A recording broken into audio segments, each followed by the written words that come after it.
국정농단 사건으로 실형을 확정받고 복역해온 이재용 삼성전자 부회장이 잠시 뒤에 가석방됩니다. 지난 1월에 재수감된 지 꼭 207일 만인데요. 삼성은 일단 총수 공백은 막았지만 가석방 상태에서 이재용 부회장의 경영 활동에 제약도 적지 않을 것으로 보입니다. 김성훈 변호사와 관련 내용 짚어보겠습니다. 안녕하십니까? 안녕하세요.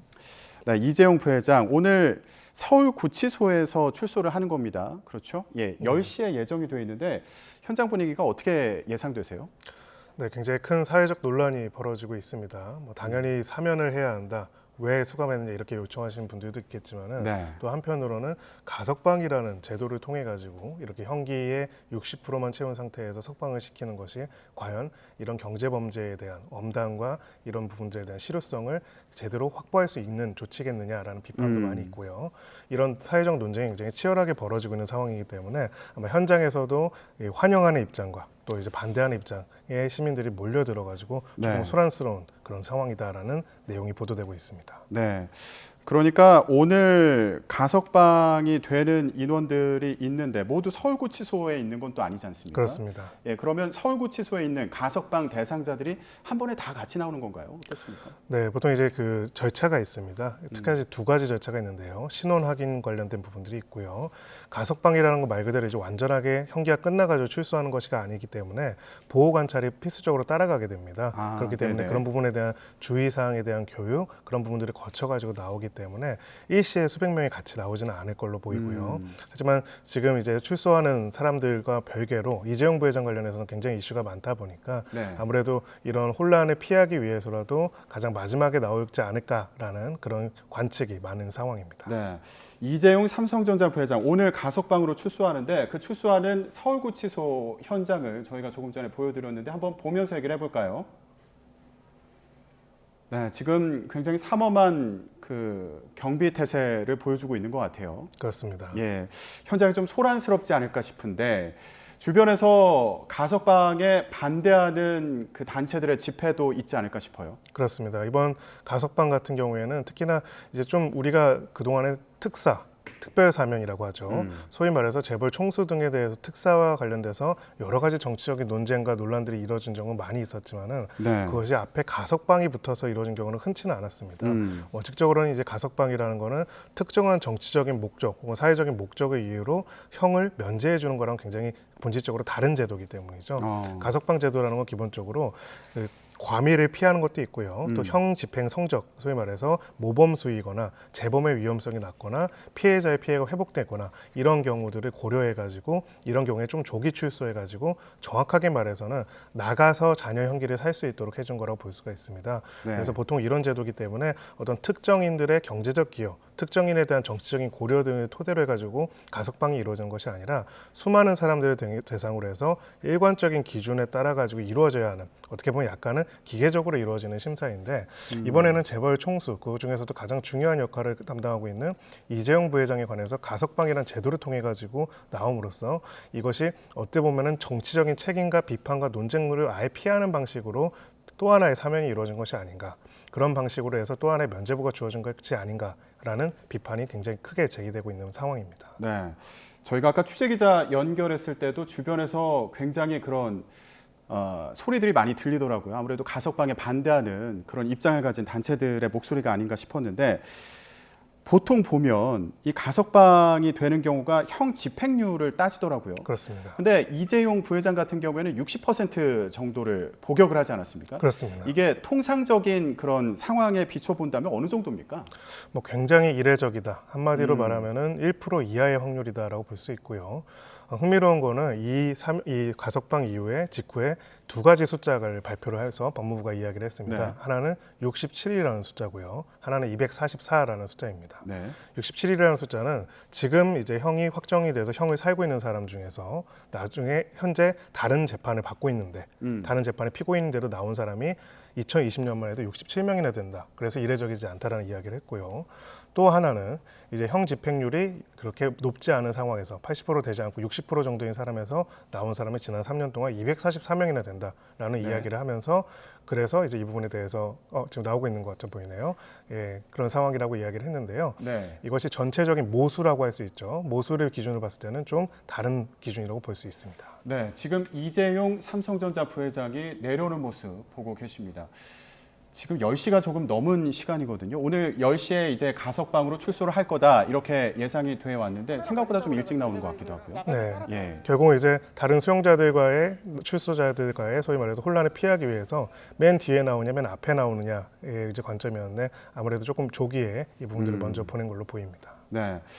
이 부회장 자신에 대한 걱정과 비난, 우려, 큰 기대를 잘 듣고 있다 이렇게 얘기를 했고요. 열심히 하겠다 이런 얘기를 했습니다. 그리고 또 경영 활동과 관련된 질문도 있었던 것으로 보이는데 지금 다른 질문에는 대답은 하지 않았어요. 그런데 열심히 하겠다 이 말이 어떤 의미인지 좀 해석이 필요해 보여요. 네, 사실은 이번에 이 가석방과 관련돼서는 가석방의 주체가 됐던 법무부조차도 조금은 혼란스러운 메시지를 좀 내놓고 있다고 생각합니다. 두 가지가 있죠. 첫 번째로 굉장히 일반적인 것으로서 특혜도 아니고 특별한 것이 아니다. 즉 일반적 가석방 기준에 해당이 되기 때문에 일반적인 절차에 거쳐가지고 가석방이 됐을 뿐이지 이재용 부회장이라는 특수성을 자기들은 고려하지 않았다라는 이야기를 하고 있고요. 또 한편으로는 이재용 부회장과 관련돼서 사회적인 감정, 경제 활성화, 또 코로나로 인한 경제적인 위기 등을 종합적으로 고려했다. 이런 부분에 대해서 고뇌가 있어야 한다는 이야기를 했습니다. 사실 이 두 가지 말은 약간 다른 이야기라고 할 수 있습니다. 굉장히 일반적인 절차에서 있다면 왜 갑자기 국가 경제라든지 이런 얘기들이 나와야 하는지 이해할 수가 없는 부분이죠. 바로 이런 부분들이 지금 이재용 부회장이 오늘 이야기한 거에도 담겨 있지 않을까 싶습니다. 원칙적으로는 가석방 절차에 대해서 나왔고요. 특정 경제범죄 가중처벌 등에 관한 법률 위반으로 5억 원 이상의 피해를 입힌 경우에는 관련 기업에 대한 취업 활동이 제한이 됩니다. 그렇기 때문에 원론적으로는 지금 상태에서는 경영 활동을 참여하거나 삼성을 어떻게 경영을 해가지고 반도체를 어떻게 할 것인지 이런 얘기를 하는 것 자체가 사실은 법률적으로는 맞지가 않지요. 하지만 그럼에도 불구하고 이번 가석방 이유에 대해서는 이구동성으로 경제 활성화라든지 경제적인 이유를 이야기를 하고 있습니다. 그 말은 지금 법적인 한계와 외견상 드러나 이 가석방이라는 절차와는 무관하게 이재용 부회장과 관련돼 가지고는 사회적으로 이 가석방에 찬성하는 입장에서는 그러한 기대들, 소위 말해서 경제라든지 방역에 있어서 도움이 될 거라는 기대들이 있다는 것이죠. 그래서 이제 이런 부분에 대해서는 열심히 하겠다라는 표현을 했는데요. 그럼 구체적으로 여기서 반도체라든지 아니면 무엇이 백신과 관련돼 가지고 무엇을 하겠다는 이야기를 하는 거는 또한 법률적으로는 현재 상태에서는 맞지가 않습니다. 그런 부분의 딜레마들을 담은 이야기가 아닐까 이렇게 생각합니다. 그러니까 5년 동안 취업 활동이 제한이 되는 거잖아요. 그래서 그렇습니다. 아까 경영 활동과 관련된 어떤 구상을 갖고 있는지 이런 취지의 질문이 들렸는데 지금으로서는 삼성과 관련해서 어떤 활동을 할 수 있는 상황은 아니다. 이렇게 보면 되는 겁니까? 그렇습니다. 정확하게 이제 법률적으로는 그렇지 못하다라고 할 수가 있는데요. 사실상으로는 활동을 하는 것들 자체는 큰 제약이 없을 수는 있습니다. 무슨 말씀이냐면요. 이게 주식회사 같은 경우는 원론적으로는 대주주라고 해서 총수라고 해가지고 경영상 의사결정을 할 수 있는 것이 아닙니다. 상법상으로는 이제 소위 말해서 이사회, 등기 이사로서 이사회 의장으로서 대표이사로서 원래는 의사결정을 하는 게 맞는 거죠. 하지만 이제 이재용 부회장은 그 전에도 등기 이사로서 이제 역할들을 하지는 않았지만은 실질적으로 경영의 최고 의사결정권자로서의 행동을 해왔기 때문에 그런 의사결정권자로서 행동을 하는 것 자체를 실질적으로 사실적으로 제약할 수는 없을 것으로 보입니다. 다만 이제 공식적으로 삼성그룹의 각 계열사의 어떤 회장, 부회장이라는 직함을 쓴다거나 아니면은 이 부분에 대해서 등기이사로 들어가 가지고 공식적인 경영 활동을 하는 것들은 제약이 있을 수 있다라고 볼 수가 있습니다. 근데 재계에서는 원래 사면을 촉구하지 않았습니까? 그렇습니다. 예. 그런데 일단은 지금 가석방이 된 상황인데 앞서서 뭐 이런 얘기도 나왔습니다. 송경식 한국경영자총협회 회장이 했던 얘기인데 홍남기 부총리가 이재용 부회장 취업자 문제를 챙겨주고 있더라 이렇게 또 전해가지고 혹시 이 부회장이 경영 활동에서 운신의 폭이 넓어지는 거 아니냐 이런 관심을 받기도 했습니다. 그런데 박범계 법무부 장관이 어떤 말도 들은 게 없다. 그리고 취업 문제와 관련해서 고려한 바가 없다. 이렇게 또 선을 긋지 않았습니까? 예, 어떤 상황이라고 봐야 되는 건가요? 네, 사실 이것도 메시지가 두 가지가 좀 혼선이 있는 것 같습니다. 그 코로나 방역 상황 그리고 경제 상황을 고려했다라는 발표가 있었는데요. 취업 제한에 관련돼서는 전혀 고려하지 않고 있다. 그 취업 제한 해제에 관련해서 이런 얘기가 있는 상황이죠. 아마 이 부분은 이렇게 해석할 수 있을 것 같습니다. 절차적으로는 취업 제한을 해제할 수 있습니다. 그러려면은 취업 제한 해제 승인 신청을 신청인 쪽에서 이재용 부회장 측에서 해야 하는 것이죠. 그러면은 특정경제범죄사범관리위원회에서 이거를 심사해가지고 최종적으로 법무장관이 승인해가지고 관련된 제한을 해제할 수가 있습니다. 그러니까 아직은 이제 그런 절차들이 진행되기 전의 상태에서 그런 신청도 없는 상태에서 법무부 입장에서 이거를 해제하겠다 이렇게 얘기하는 것 자체가 굉장히 논란을 일으킬 수 있기 때문에 말을 안 한 걸로 볼 수는 있지만은 네. 결과적으로는 이 가석방의 취지와 관련돼 가지고는 엄중한 경제 상황을 고려했고 사회적인 감정을 고려했고 그런 기대들을 고려했다는 이야기를 했기 때문에 그럼 그런 목적으로 가석방을 한 것이라면은 결과적으로는 취업 제한에 대해서도 승인 신청을 한다면은 위원회에서 승인 해제, 그러니까 소위 말해서 제한을 해제하는 결정을 내릴 가능성이 매우 높다 이렇게 생각합니다. 네. 지금 취업 제한과 관련해서 좀 짚어봤는데 보호 관찰 처분 받은 거는 일반적인 절차인 건가요? 네, 그렇습니다. 아까 말씀드렸다시피 가석방이라는 거는 기본적으로는 이 사람이 이제 더 이상 죄가 없고 형이 끝났기 때문에 출소하는 거랑은 굉장히 다릅니다. 가석방일 뿐이기 때문에요. 원칙적으로는 그 상태에서도 형 집행이 아직도 진행되고 있다라고 보기 때문에 보호 관찰이 따르게 되는 것이고요. 보호 관찰의 내용은 소위 말해서 주소와 거소 이전 같은 경우에 신고들이 있고 가장 기본적인 사항은 1개월 이상의 이제 주거지를 벗어나는 활동들을 할 경우에 그런 경우에 승인 보고를 하도록 되어 있는 부분들이 있습니다. 그래서 이 가석방의 경우에도 아마 보호 관찰이 일반적으로 따를 것으로 보이고요. 네. 다만 이제 이 보호 관찰의 정도와 내용이 얼마나 실질적인 것인가에 따라서는 실제로 얼마나 제약이 될 것인지가 달라질 것으로 보입니다. 네. 뭐 아무래도 일반적인 경우랑은 다르게 관련된 내용들을 보고하고 신고만 하더라도 특별히 그거를 제약하거나 이럴 가능성은 좀 낮아 보입니다. 네. 저희가 아까 가석방 특혜 논란에 대해서 얘기를 해봤는데 복용률이 60% 정도 되는데 가석방 되는 경우가 많지 않다. 그렇습니다. 이것도 이제 특혜 논란을 부른 부분이고요. 여기에 대해서 지금 다른 재판도 받고 있지 않습니까? 그렇습니다. 어떤 재판들을 받고 있는 거죠? 네, 가장 대표적으로는 이제 삼성 경영권 불법 승계 의혹 혹은 삼성물산 합병과 관련된 내용들이라고 볼 수 있습니다. 자본시장법 위반 등을 포함해서 굉장히 여러 혐의들로 기소가 된 상태인데요. 이 사건은 이제 최근에 그나마 기소가 돼가지고 이 부분에 대한 재판이 이제 막 시작되고 있다라고 볼 수가 있고요. 또 다른 하나는 프로포폴 불법 투약과 관련된 재판이 있습니다. 네. 그 재판은 이제 곧 공판이 예정되어 있는 상태이고요. 두 사건을 비교해 보면은 앞서의 사건 같은 경우에는 법리적인 쟁점도 굉장히 복잡하고 사실관계도 복잡하기 때문에 현실적으로 이것이 다 진행돼서 확정 판결까지 나오는 데는 수년의 시간이 걸릴 것으로 보입니다. 하지만 프로포폴 관련된 재판 같은 경우에는 굉장히 빠른 속도로 재판이 진행되고요. 네. 1일 이외 공판기일로도 종결이 가능한 사안이기 때문에 이런 경우에는 형이 빠르게 확정될 가능성이 높습니다. 네. 보니까 이 프로포폴 불법 투약 사건 같은 경우는 19일이 첫 공판 기일이라고 하던데 그럼 이제 불구속 상태로 재판에 출석을 하게 되는 거 아닙니까? 그렇습니다. 예. 근데 이 결과가 나오면 지금 가석방에도 영향을 미칠 수 있다 이런 얘기도 있더라고요.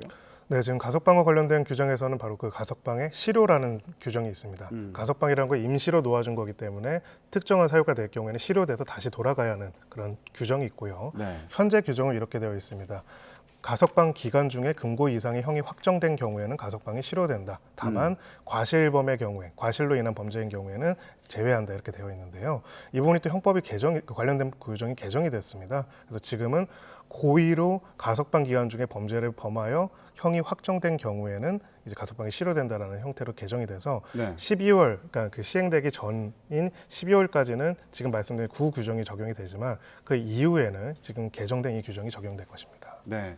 그러면 앞으로 행보에 대해서 좀 예상을 해보도록 하겠습니다. 물론 아직 뭐 구체적으로 정확하게 예측할 수는 없겠습니다만 일단 17일에 삼성 준법감시위원회 정기회의가 있다고 하더라고요. 예, 여기에 지금 방문할 수 있는 건가요? 어떻습니까? 네, 원칙적으로는 지금 공식적인 직함이나 활동을 할 수는 없기 때문에 뭐 방문을 하는 것들이 사실 좀 굉장히 적절하지 않을 수는 있는데요. 또 현실적으로는 그러면 그 방문해서 그 자리에 참석하는 거를 취업 활동으로 볼 것인가에 대해서는 조금 의문이 있을 수가 있습니다. 관련된 내용들을 소위 말해서 가장 주식 지분을 많이 가지고 있는 그리고 실질적인 영향력을 가지고 있는 지배권자로서 이 부분들을 듣고 의견을 경청하고 하는 것까지 그 사실행위까지를 금지한다고 볼 수는 없기 때문에 참석을 하더라도 그 자체로 위법하다고 볼 수는 없지만은 현재로서는 두 가지 양가적인 부분 하나는 더 열심히 적극적으로 활동을 하고 특히나 이 준법 리스크에 대한 우려들을 불식시켜야 한다는 기대에 대한 부응을 어떻게 할 것인지의 부분과 경영 활동에 대해 가지고 현실적으로 참여하지 말고 자숙하고 제한해야 한다는 부분들 이 두 가지 요구와 두 가지 의무에 대해서 어떻게 반응할 것인지 굉장히 고심할 것으로 보입니다. 네. 복귀 후에 국내 사업장 현장 행보가 예상된다 이런 예측도 있는데 이것도 지금 말씀을 들어보면 해석하기에 따라서는 갈 수도 있는 그런 상황으로도 보이거든요. 네, 뭐 현장에 방문하는 것 자체를 그 관련된 법령에서 제한하고 있다라고 볼 수는 없는데요. 다만 이 부분에 대해 가지고는 이재용 부회장 측에서도 자신이 열심히 경영의 일선에 복귀해서 국가 경제를 위해서 기여하기를 바란다라는 기대를 가지고 했다라고 한다면은 열심히 활동을 해야 하는데 네. 또 이 부분에 대해서 다시 취업 제한이라는 규정을 그러면 아예 무시하고 하는 거냐는 비난도 또 우려될 수 있기 때문에 네. 아마 조만간 취업 제한 해제 승인 신청을 할 가능성이 높아 보입니다. 아, 이거는 지금 이재용 부회장 측에서 이 취업 제한을 풀어달라 이렇게 법무부에다 신청을 해야 되는 그런 상황인가요? 그렇죠. 정확하게는 이제 특정경제범죄사범 관리위원회에 신청을 하면은 거기서 결정을 해가지고 최종적으로 법무장관이 승인을 하는데요. 한편으로는 그 반대로 이제 오히려 그런 신청을 하기 전에 실질적으로 경영활동이 너무나 제약된다라는 이유로 다시 한번 이제 특사를 요청할 수도 있습니다. 그러니까 네. 가석방 기간 중에도 가석방된 이 범죄 혐의에 대해서 대통령 특사가 또 가능할 수가 있기 때문에 아예 특별 사면해가지고 완전히 이거를 사면해달라는 요청을 오히려 할 가능성도 배제할 수는 없죠. 그럼 여기서 간단히요. 지금 가석방과 사면의 차이에 대해서 간단히 짚어본다면 네. 예, 어떻게 설명할 수 있나요? 말 그대로 가석방은 정말 구금 상태만 일시적으로 해제해 주는 거다 이렇게 보시면 됩니다. 나머지는 똑같고요. 사면 같은 경우에는 소위 말해서 사면 복권이라는 표현을 쓰죠. 완전히 이 관련된 형에 대한 죄 자체를 없애주는 거고요. 거기에 따라서 복권 여러 가지 제한들을 회복시켜주는 구조로 보면 됩니다. 소위 말해서 완전한 면제라고 보시면 되고요. 기본적으로 가석방 같은 경우에는 법무부에서 교정 행정의 일환으로서 하는 거라면은요. 특사 같은 특별사면, 대통령 특별사면 같은 경우에는 특정인에 대해서 대통령이 시혜적으로 결정을 해서 정치적인 결단으로서 풀어주는 것이라고 볼 수가 있습니다. 그래서 고도의 정치적인 행위뿐만 아니라 거기에 따른 정치적 책임, 논쟁들도 벌어지는 행위라고 볼 수 있다면 가석방은 원칙적으로는 특정인에 대한 것이 아니라 일반적인 교정 행정으로서 적용되는 것이라고 볼 수 있죠. 그럼 여기서 간단히 저희가 계속 이 소식을 전해드릴 때 재수감된 지 207일 만에 출소한다 이렇게 얘기를 하고 있거든요. 시청자분들 입장에서는 왜 재수감된 건지 이게 궁금하실 수도 있을 것 같아요. 간단히 좀 정리를 해주시죠. 네, 그렇습니다. 지금 여러 재판들이 걸려 있었죠. 그리고 또 관련돼서 재판들도 여러 차례로 벌어졌게 됐는데 이제 처음에는 이제 영장이 청구돼가지고 구속 기소된 상태에서 재판을 받기도 했고요. 또 법정 구속이 됐다가 집행유예로 나왔다가 다시 결과적으로는 이 사건 관련 국정농단 관련해가지고 대법원에서 파기가 되고 파기환송심에서 다시 그 실형이 확정이 되면서 수감이 된 이런 구조로 네. 이루어졌습니다. 그렇기 때문에 이제 재수감이 된 거고요. 하나의 사건에서 이제 기존의 형기를 살았고 재수감이 된 다음에 이후에 사는 기간까지 합쳐서 지금까지 형 집행률 자기가 산 기간이 나오는 거고요. 그리고 선고받은 형과 거기에 차이에 따라 가지고는 자녀 형기가 나오게 되는 겁니다. 이제 그렇기 때문에 이 사건 같은 경우에는 처음에는 구속이 됐다가 나중에는 집행유예 선고를 항소심에서 받으면서 풀려났다가 다시 이제 파기환송심에 따라 가지고 파기가 되고 대법원에서 파기환송심에 대해서 다시 구속이 되는 네. 그런 과정들. 그 다음에 또 가석방이 되는 이런 일련의 절차들이 이루어졌다고 보시면 됩니다. 네, 알겠습니다. 이런 과정을 거쳐서 재수감된 지 207일 만에 오늘 이재용 삼성전자 부회장이 가석방으로 출소했습니다. 관련 내용 김성훈 변호사와 알아봤습니다. 말씀 고맙습니다. 감사합니다.